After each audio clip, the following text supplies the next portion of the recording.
Informasi selanjutnya, pemirsa, dinilai beban pekerjaan semakin pelik dan berat. Asosiasi Kepala Daerah meminta DPR dan pemerintah menaikkan gaji mereka. Sementara itu, Menteri Dalam Negeri Tito Karnavian menyebut membuka peluang merevisi PP nomor 109 tahun 2000.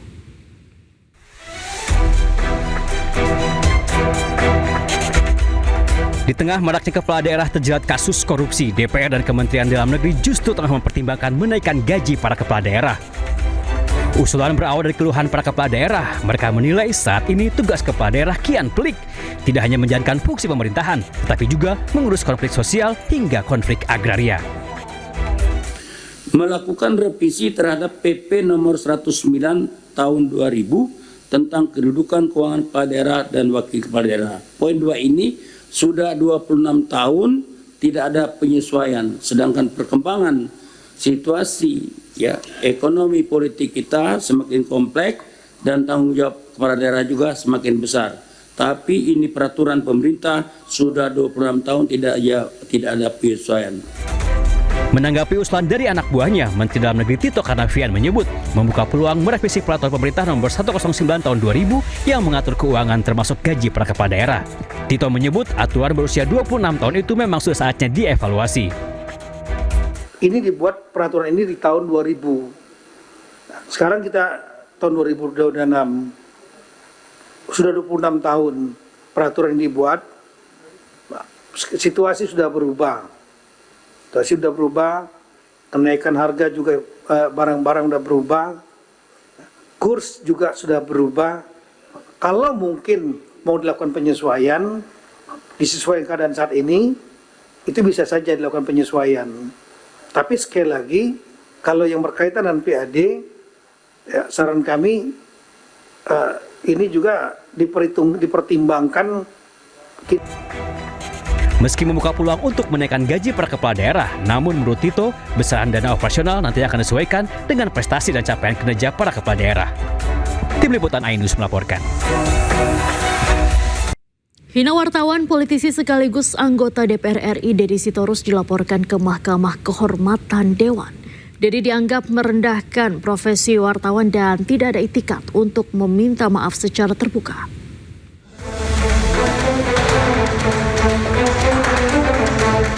Dalam rapat Komisi 2 DPR RI dengan Mendagri pada Kamis lalu, anggota Komisi 2 DPR RI fraksi PDI Perjuangan, Deddy Sitorus mengucapkan kata tentang sirkus yang mengarah ke wartawan. Pernyataan Deddy sontak membuat rekan-rekan wartawan geram hingga akhirnya mengumpulkan bukti dan melaporkannya ke Mahkamah Kehormatan Dewan DPR RI. Laporan mengenai dugaan pelanggaran etik ini dilayangkan karena Deddy dinilai tidak ada itikat untuk meminta maaf secara terbuka atas pernyataan wartawan gerombolan sirkus. Kita sudah resmi membuat laporan ke MKD yang mana di sini tertera nomor pengaduannya nomor 78. Mana pada hari ini yang kami antarkan surat laporan karena kami sudah meminta kepada beliau untuk melakukan permintaan maaf secara terbuka. Namun beliau menyatakan tidak akan mau melakukan permintaan maaf. Dan atas dasar itulah maka hari ini kami langsung menempuh untuk melayangkan surat ke MKD untuk membuat laporan ke Bapak Deddy Yepri H. Sitorus.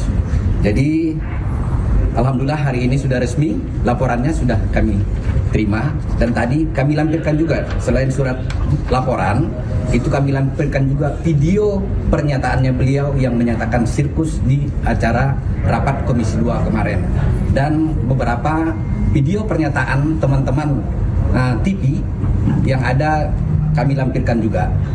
Jadi tadi surat laporan dan keduanya ada flash disk. Udah demikian.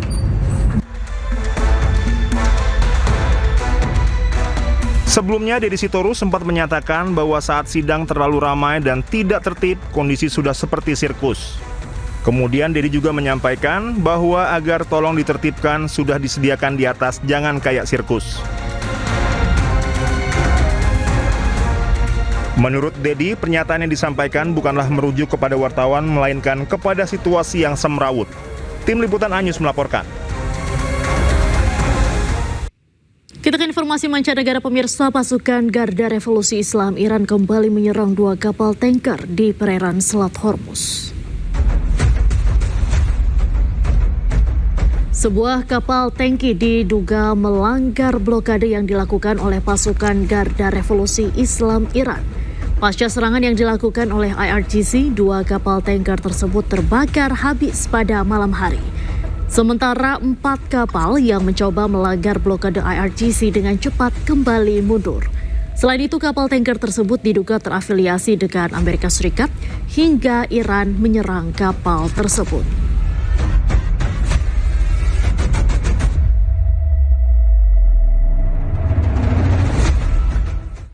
Pemirsa, Iran merilis video serangan rudal balistik ketiga pangkalan Amerika Serikat di Yordania, Kuwait, dan juga Irak.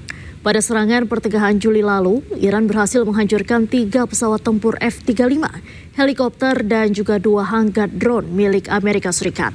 Dan pemirsa, usai sudah kebersamaan kita dalam iNewsroom hari ini. Temukan informasi-informasi terbaru lainnya di www.inews.id. Cuplikan tayangan berita iNews dapat Anda saksikan di kanal YouTube @officialinews. Dan pemirsa, terima kasih Anda telah menyaksikan iNewsroom hari ini. Tetap jaga kesehatan. Saya Diandra Mukni. Terima kasih dan sampai jumpa.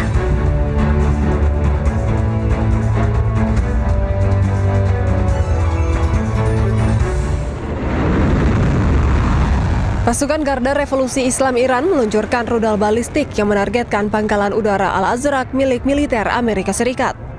Dalam serangan ini, IRGC menyatakan berhasil menghancurkan gudang perbaikan pesawat tempur F-35.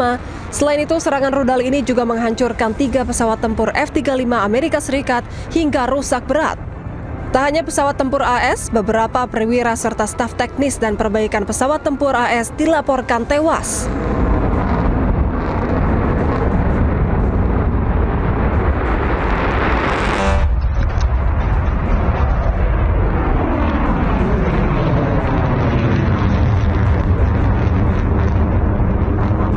Sementara itu, pasukan Garda Revolusi Islam Iran juga melancarkan serangan rudal balistik ke pangkalan udara Ali Al-Saleh milik Amerika Serikat di Kuwait.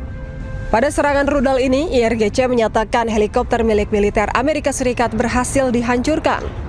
Tak hanya helikopter, 2 sanggar drone dan 1 tangki bahan bakar pesawat milik AS juga turut dihancurkan oleh pasukan Garda Revolusi Islam Iran.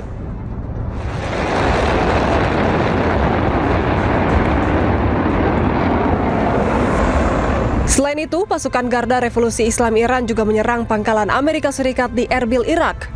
Serangan ini karena semakin panasnya eskalasi perang antara Iran dan Amerika Serikat serta sekutunya. Dari serangan 3 pangkalan